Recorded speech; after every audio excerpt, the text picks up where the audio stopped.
Hello viewers, কেমন আছো সবাই? আশা করি সবাই খুব ভালো আছো। এখন আগের মতো নিয়মিত সেভাবে ব্লগ শেয়ার করা হয়ে উঠছে না, তো এটা বেশ কিছুদিন আগের রেকর্ডেড। এক মাস আগে মামার বাড়ি গিয়েছিলাম, মামা শ্বশুরের বাড়ি। আমাদের প্রথম বিয়ের পর এই একটা ট্যুর, আমি এবং আমার বর এবং মা।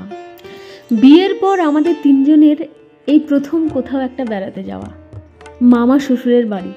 জায়গাটা এতটাই অপূর্ব, এতটাই সুন্দর, গ্রামের সেই একদম পরিপূর্ণ আমেজ ফিরে পাওয়া, তাই শেয়ার করে নিচ্ছি তোমাদের সাথে। এর আগে তোমাদের সাথে আমি আমার মাসির বাড়ির যে পরিবেশটা শেয়ার করেছিলাম, তোমরা ভিডিওটা অনেকেই পছন্দ করেছো, তোমাদের সবাইকে অনেক অনেক ধন্যবাদ। আমি তো ছোট থেকে গ্রামে বড় হয়েছি, কাজে আমার কাছে গ্রামটা একদমই আলাদা একটা অনুভবের জায়গা, অনুভূতির জায়গা। আমার বড় মাই বলেছিল যে আমার মামার বাড়ি, মানে ওর মামার বাড়ি একদম গ্রামে, তো ও আমাকে নিয়ে যাবে এবং সেখানে আমার নাকি প্রচণ্ড ভালো লাগবে। তো আমার কি কেন ভালো লেগেছে ভিডিওটার মধ্যে তোমাদের সাথে তুলে ধরলাম। অনেক দিন পর সেই মাটিতে বসে ভাত খাওয়া, অনেক দিন পর সেই ছোট্টবেলার মতন পুকুরে স্নান করা, মাছ ধরা, এই ব্যাপারগুলো আবার ফিরে পাওয়া, তো খুব ভালো লেগেছে, শেয়ার করে নিলাম তোমাদের সাথে। তো চলো ভিডিওটা দেখতে থাকো। অবশ্যই ভিডিও শেষে কমেন্টে জানাবে তোমাদের কেমন লাগছে। চলো দেখতে থাকো। কিন্তু তবু আমার জায়গাতেই দিচ্ছে। মামার বাড়ি পৌঁছে গিয়েছিলাম দুপুর 12টা-1টার মধ্যে। তারপর খাওয়া দাওয়া শেষ করে একটুখানি মাছ ধরেছিলাম, আমাদেরই পুকুর, বাড়ির সাথেই পুকুর। তারপর বেরিয়ে গেলাম বাড়ির কাছাকাছি একটা মন্দির, দেউল মন্দির, ভীষণ পুরনো মন্দির। তারপর আমি, আমার মামার ছেলে এবং আমার বর, তারপর আমরা চলে গেলাম ওদের বাড়ির কাছাকাছি এই নদীটা। একদম সুন্দরবনের একটা ফিল ওই জায়গাটাতে আছে। সুন্দরবনটা ঠিক এরকমই, মানে আমি কখনো দেখিনি, আমার যাওয়ার খুব ইচ্ছে, বাট এই নদীটা দেখিয়ে বলেছিল যে একদম এইরকম। যাই হোক, তারপর সন্ধ্যেবেলা গরম গরম পরোটা হয়েছিল, সঙ্গে ছিল আমার মেসো শ্বশুর। তো সন্ধ্যেবেলায় রাতের ডিনারের জন্য চলছে পেটাই পরোটার প্রস্তুতি, বানাবে মেসো শ্বশুর। প্রথমবার পেটাই পরোটা বানানো দেখলাম, আর এইদিকে চলছে রান্নাটা মাটির উনুনে। কি যে একটা আমেজ, ভীষণ ভালো লাগছিল। মেসোর কাছ থেকে দেখলাম এইভাবে পেটাই পরোটা বানানোটা। যাই হোক, রাত্রেবেলা সবাই মিলে জমিয়ে খাওয়া হলো পেটাই পরোটার সঙ্গে আলুর দম। পরের দিন আমাদের বিকেলবেলা ফেরার কথা, আর সকাল থেকে আমরা কি করলাম, কতটা আনন্দ করলাম, শেয়ার করলাম তোমাদের সাথে।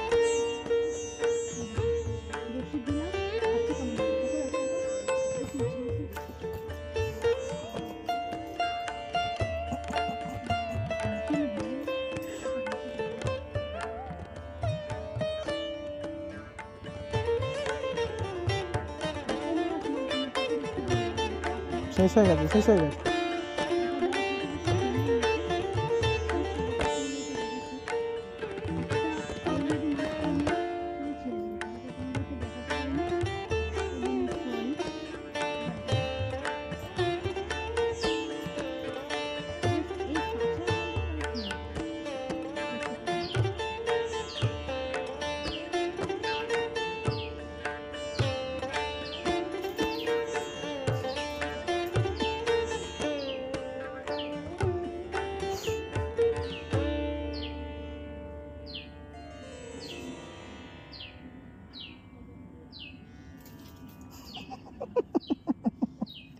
এই যে ক্যামেরা টানটা এরকম কেউ পারবে না তোমার মতো, এত সুন্দর, যেটাই মাছ উঠবে। আমার পেট ব্যথা করছে, আর হাসিও না প্লিজ ভাই।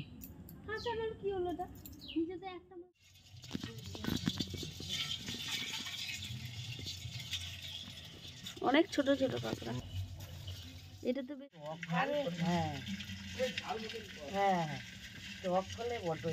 কেটে কাঁকড়া উঠেছে। উঠছে, ছোট ছোট কাঁকড়া তো।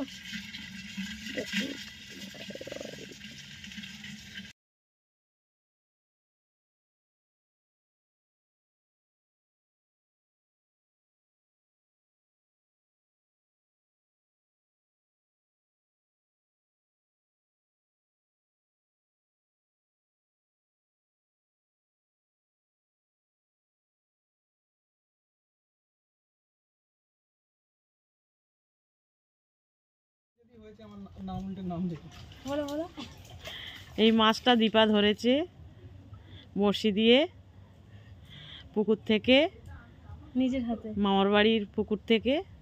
আর বলো যে আমার ছেলে তখন দিয়ে চেষ্টা করে একটা মাছও পাচ্ছে না, পাইনি। দীপা দুটো মাছ ধরেছে, এই একটা আমি পেয়েছি। ট্যাংরা মাছ ধরেছে দীপা, আগে একটা পুঁটি মাছ ধরেছিল, একটা ট্যাংরা মাছ ধরেছে বড়শি দিয়ে। আমার ছেলে একটাও পাচ্ছে না। আমি যা মাছ ধরেছি না, তুমি 15খানা মাছ ধরে। আর একটা বিশাল সাইজের লাল রঙের একটা বিশাল দামি বড়শি দিয়ে দাঁড়িয়ে আছে, তাও একটা মাছও তো। আমার বড়শিটা দেখো একটু, এত ভাঙা ফুটো বড়শি, তাও আমি 2খানা মাছ ধরেছি, একটা ট্যাংরা আর একটা পুঁটি। ধন্যবাদ।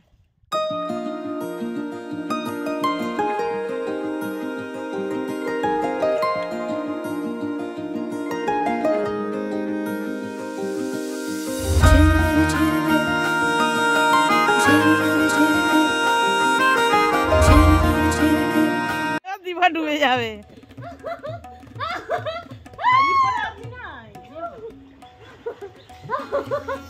আমি এই জলে সাঁতার শিখেছি।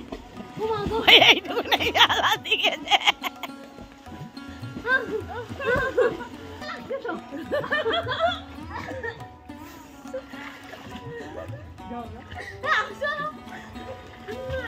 বেশি দূরে যাসনি রে।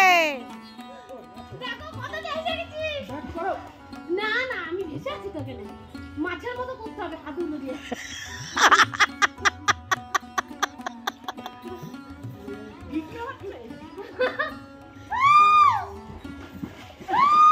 বাবা কি করছে দেখ পাগলিটা।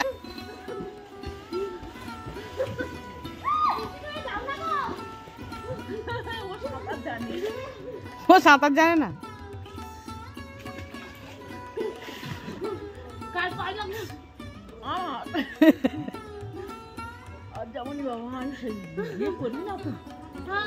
হাঁপিয়ে যাচ্ছিস দিদি। জল বসে ফেলে যাচ্ছে, না চেষ্টার কোনো শেষ নেই, চেষ্টা করেই যাচ্ছে অনবরত। চেষ্টাই তো করতে পারি, এটুকুই তো হাতে আসে। আর আমার ভাই এই যে এখন জাল ফেলবে, এখন দেখা যাক কি মাছ ওঠে।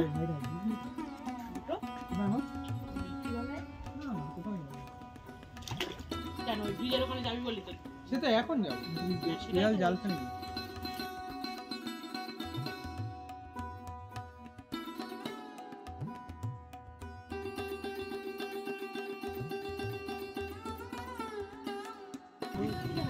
হে মা, একটা ওঠেনি, হাসিনি দেখি।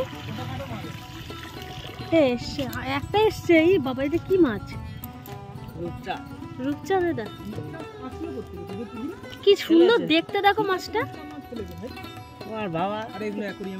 হ্যাঁ হ্যাঁ, অ্যাকুরিয়ামে রাখো তো। এই যা চলে গেল, একটাই উঠেছে এত কষ্ট করে। যা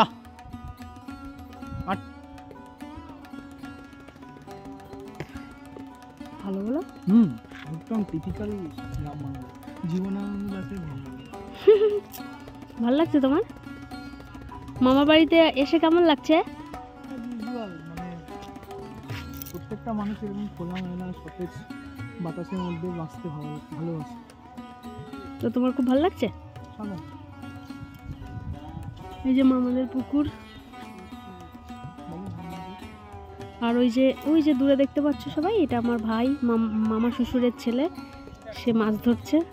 উঠেছে, একটা ওঠেনি। যা, দুবার করে জাল ফেলেছে, একটা মাছও ওঠেনি।